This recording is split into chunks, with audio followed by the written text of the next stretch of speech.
கடந்த 7 நாள்ல மட்டும் உக்ரைன் கிட்டத்தட்ட 4 கிராமங்களை இழந்திருக்காங்க. ஒரே நாள்ல 1000த்துக்கும் மேற்பட்ட வீரர்களை பலி கொடுத்திருக்காங்க. இந்த அளவுக்கு மோசமா உக்ரைன் போர்க்களத்துல தோத்துக்கிட்டு இருக்கிறதுக்கான காரணம் என்ன? ஏன்னா சமீபத்துல தான் அமெரிக்கா என்ன பண்ணியிருக்காங்க, கிட்டத்தட்ட $61 பில்லியன் ரிலீஸ் பண்ணியிருக்காங்க. இந்த அளவுக்கு மேற்கு நாடுகளோட சப்போர்ட் இருந்தும் அவங்களால போர்க்களத்துல ஏன் ஜெயிக்க முடியல? கூடுதலா இந்த நேட்டோ நாடுகளை மிரட்டுற மாதிரி புட்டின் அவர்கள் எதற்காண்டி இப்போ டாக்டிக்கல் நியூக்ளியர் ஆயுதங்களை பயன்படுத்தி ஒரு எக்ஸசைஸ் ஒன்றில் ஈடுபடணும்னு சொல்லி இந்த முக்கியமான தகவல்களை பற்றி தான் இந்த காணொலியில் பார்க்க போகிறோம். நான் உங்கள் ஆகாஷ், தமிழ் பொக்கிஷம் வழங்கும் டிபி டிஃபென்ஸ். முதல் விஷயம், $61 பில்லியன் எய்டில் இருந்து ஆரம்பிக்கலாம். இந்த எய்ட் பேக்கேஜ் அப்படின்னு சொல்லக்கூடியது இதோட தொகைன்றதே ரொம்ப ரொம்ப பெருசு. இதை நம்ம இந்திய ராணுவத்தோட கம்பேர் பண்ணி பார்த்தோம் அப்படின்னா கிட்டத்தட்ட ஈக்குவல் பண்ணிடுறாங்க.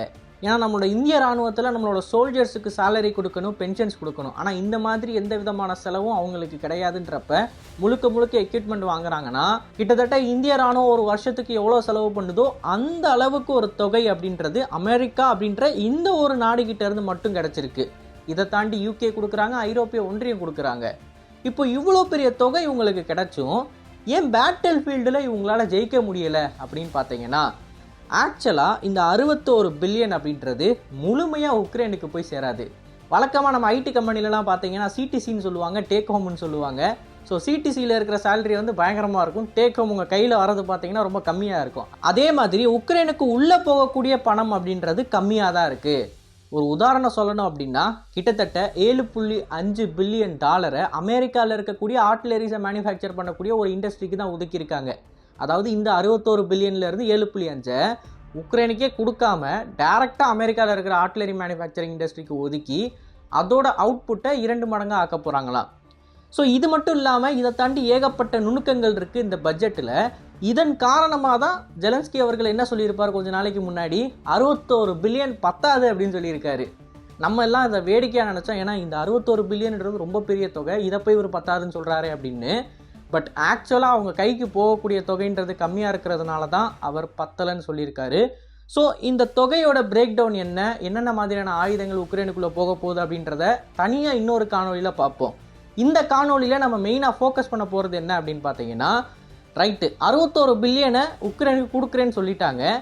ஆனால் இது உள்ளே போக ஆரம்பித்து உக்ரைன் பேட்டில் ஃபீல்டில் ஏதாவது ஒரு முன்னேற்றத்தை காட்டியிருக்கணும் இல்லையா? ஆனால் அப்படி நடக்காமல் ஒரு வாரத்தில் மட்டுமே 4 கிராமங்களை இழந்திருக்காங்களே அப்படின்னு நீங்கள் கேட்டிங்கன்னா, பணம் இருக்குது, ஆனால் சண்டை போடுறதுக்கு உக்ரைன் கிட்ட இப்போது ஆட்கள் இல்லை. நம்மள நிறைய பேருக்கு தெரியும், உக்ரைன்லேருந்து ஏகப்பட்ட நபர்கள் தப்பிச்சு வெளிநாடுகளுக்கு போயிருக்காங்க அப்படின்னு. போரோட ஆரம்பத்தில் லீகலாக போனவங்க ஏகப்பட்ட பேர் இருக்காங்க. போர் உச்சத்தில் இருக்கிறப்ப என்னால் சண்டை போட முடியாது அப்படின்னு சொல்லி இல்லீகலாக போனவங்களும் ஏகப்பட்ட பேர் இருக்காங்க. ஸோ இப்படி லீகல் மற்றும் இல்லீகலாக போகிற இந்த ஆட்கள் எல்லாத்தையுமே பிடிச்சி உக்ரைனுக்குள்ளே கொண்டு வந்து அவங்கள சண்டை போட வைக்கணும் அப்படின்னு சொல்லி ஜெலன்ஸ்கி முடிவு பண்ணியிருக்காரு.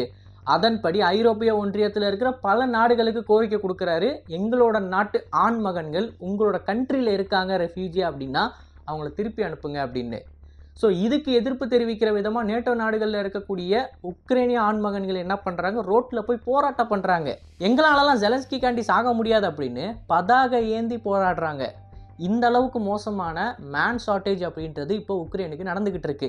இதை தாண்டி அவங்களோட நாட்டை பாதுகாக்கிறதுக்கு ஏர் டிஃபென்ஸ் சிஸ்டமை வாங்கக்கூடிய அந்த தொகை அப்படின்றது அவங்க கிட்ட இருந்தாலும் இன்டர்செப்டார்ஸை ரேத்தியான் அப்படின்ற நிறுவனம் மேனுஃபேக்சர் பண்ண முடியல. அந்த அளவுக்கு மிகப்பெரிய அளவில் டிமாண்ட் இருக்குது. ஸோ ஒரு பக்கம் பணம் இருக்குது, ஆயுதம் இல்லை. இன்னொரு பக்கம் பணம் ஆயுதம் இரண்டுமே இருந்தாலும் சண்டை போடுறதுக்கு ஆட்கள் இல்லை. இப்படி எல்லா பக்கமும் அடி வாங்கி தான் உக்ரைன் மிக கடுமையான அளவில் ரஷ்யர்களுக்கு எதிராக தோத்துக்கிட்டு இருக்காங்க. அதோட வெளிப்பாடு தான் 7 நாட்களில் 4 வில்லேஜ் அண்ட் ஒரே நாளில் மட்டுமே கிட்டத்தட்ட 1000 பேர் இறந்து போயிருக்காங்க. இப்போ இந்த சிச்சுவேஷன் தலைகீழாக மாறுமா அப்படின்னு கேட்டிங்கன்னா கண்டிப்பாக மாறாது. ஆனால் ஒரு விஷயம் மட்டும் மாறும், அதாவது உக்ரைன் ரஷ்யாவுக்குள்ளே பண்ணிக்கிட்டு இருக்கிற தாக்குதல் அப்படின்றது இன்னும் கொஞ்ச நாளில் பல மடங்காகும். ஏன்னா அதுக்கேற்ற மாதிரி தான் மேற்கு நாடுகள் உக்ரைனுக்கு ஆயுதங்களை சப்ளை பண்ணிக்கிட்டு இருக்காங்க. அதில் முக்கியமான ஒரு ஆயுதம் லாங் ரேஞ்ச் மிசைல் அப்படின்னு சொல்லக்கூடியது. இதை பயன்படுத்தி கிட்டத்தட்ட 1500 கிலோமீட்டர் ரஷ்யாவுக்குள்ளே அவங்களால தாக்குதலை நடத்த முடியும். ஏற்கனவே ரஷ்யாவில் இந்த ஷாஹி ட்ரோன் மேனுஃபேக்சர் பண்ணக்கூடிய ஒரு இண்டஸ்ட்ரியை அவங்க ஒரு ட்ரோனை வச்சு தாக்கியிருப்பாங்க. அந்த ட்ரோன் வந்து சின்ன ட்ரோன்லாம் கிடையாது, சாதாரணமாக 2 பயணிக்கக்கூடிய ஒரு விமானத்தை ட்ரோனை மாடிஃபை பண்ணி அது மூலமாக கிலோ கணக்கில் பாம்பை எடுத்துகிட்டு போய் அந்த குறிப்பிட்ட ஃபேக்ட்ரி மேலே போட்டிருப்பாங்க. இந்த அளவுக்கு அவங்களுக்கு மாடிஃபை பண்ணக்கூடிய திறன் இருக்குது. அண்ட் ரஷ்யாவுக்குள்ளே இன்ஃபில்ட்ரேட் பண்ணி தாக்குதல் நடத்தக்கூடிய அந்த கெப்பாசிட்டி இருக்குது. ஸோ அதை பயன்படுத்தி ரஷ்யாவில் இருக்கிற ஆயில் ரீஃபைனரி, ரஷ்யாவில் மக்கள் கூடுற பகுதி, ரஷ்ய மக்களோட மாரலை குலைக்கிற மாதிரியான சில அட்டாக்ஸு, அப்புறம் இந்த ட்ரோன்ஸ் மேனுஃபேக்சரிங்கு, ஆர்ட்டிலரி ப்ரொடக்ஷன் இண்டஸ்ட்ரி, டேங்க் இண்டஸ்ட்ரின்னு சொல்லி இந்த போரை ரஷ்யாவை செய்ய விடாமல் எல்லா வகையிலையும் அவங்களுக்கு முட்டுக்கட்டையாக நிற்பாங்க. அதற்காண்டி தான் இப்போ மேற்கு நாடுகள்கிட்டேருந்து இந்த ஆயுதங்களை வாங்கி அவங்க பயன்படுத்த போகிறாங்க. மித்தபடி நேரடியாக உக்ரைனுக்குள்ளே நடந்துக்கிட்டு இருக்கிற அந்த சண்டையில் ரஷ்யர்களுக்கு தான் கிளியரான அட்வான்டேஜ் இருக்குது. அவங்களால கண்டிப்பாக ரஷ்யாவை டிஃபெண்ட் பண்ண முடியாது அப்படின்றது தான் இப்போ நடந்துக்கிட்டு இருக்கிற விஷயத்துலேருந்து நம்மளால் புரிஞ்சிக்க முடியும். அப்படி இருக்கிறப்ப சமீபத்தில் புட்டின் அவர்கள் ஒரு மிகப்பெரிய அளவில் இந்த டாக்டிக்கல் நியூக்ளியர் வெப்பன்ஸை வச்சு ஒரு எக்ஸசைஸ் ஈடுபட்டிருக்காரு. இது எதுக்காண்டி அப்படின்னு நீங்கள் கேட்டிங்கன்னா, வழக்கம் போல் மேற்கு நாடுகளை பயமுறுத்துறதுக்காண்டி தான். நம்ம அடிப்படையில் ஒரு விஷயத்தை புரிஞ்சுக்கணும். கன்வென்ஷனல் ஃபோர்ஸ், நியூக்ளியர் ஃபோர்ஸ் அப்படின்னு சொல்லி 2 விதமாக நம்ம ஆர்மியை பிரிச்சுக்கலாம். இப்போ கன்வென்ஷனல் ஃபோர்ஸ் அப்படின்னு எடுத்துக்கிட்டிங்கன்னா அதில் ரொம்ப முக்கியமாக நமக்கு தேவைப்படுறது பாப்புலேஷன், மக்கள் தொகை எவ்வளோ இருக்குது அப்படின்றது. அதன்படி உக்ரைனை நீங்கள் கம்பேர் பண்ணி பார்த்தீங்க அப்படின்னா ரஷ்யாவுக்கு கிளியரான அட்வான்டேஜ் இருக்குது. ஏன்னா அவங்களோட பாப்புலேஷன்ன்றது ரொம்ப ரொம்ப அதிகம். ஆனால் உக்ரைனை தவிர்த்து நேட்டோ, அமெரிக்கா, யூகே அப்படின்னு நீங்கள் கம்பேர் பண்ணிங்கன்னா இந்த பாப்புலேஷன்ன்றது ரஷ்ய பாப்புலேஷனை விட பல மடங்கு அதிகம். ரீசோர்ஸும் ரஷ்யாவை கம்பேர் பண்ணுறப்ப பல மடங்கு அதிகமாக இருக்குது. ஸோ அதனால் கன்வென்ஷனல் வார்ஃபேரில் நேட்டோ வர்சஸ் ரஷ்யா அப்படின்னு வந்துச்சுன்னா ரஷ்யர்களால் நேட்டோவை ஊடுருவ முடியாது. ரஷ்யர்களால் கண்டிப்பாக அவங்கள தற்காத்து கொள்ள முடியும். ஆனால் நேட்டோவை ஊடுருவி ஜெயிக்கிறதுன்றது ரொம்ப ரொம்ப ரொம்ப கஷ்டமான ஒரு விஷயம். அப்படிப்பட்ட சூழ்நிலையில் ரஷ்யர்களுக்கு இருக்கக்கூடிய ட்ரம்ப் கார்டு என்ன அப்படின்னு பார்த்தீங்கன்னா அதுதான் டாக்டிக்கல் நியூக்ஸ். உலகத்திலேயே மிகப்பெரிய டாக்டிக்கல் நியூக்ஸை வைத்திருக்கக்கூடிய நாடு ரஷ்யா தான். அதாவது கிட்டத்தட்ட 2500க்கும் மேலே வார்ஹெட்ஸ் இருக்கும் அப்படின்னு சொல்லப்படுது. இந்த டாக்டிக்கல் நியூக்ளியர் வெப்பன்ஸை நீங்கள் ஒரு இராணுவ தளத்தின் மேலே போடுறீங்க அப்படின்னா அந்த இராணுவ தளம் அப்படின்றது முற்றிலும் அழிந்துவிடும்.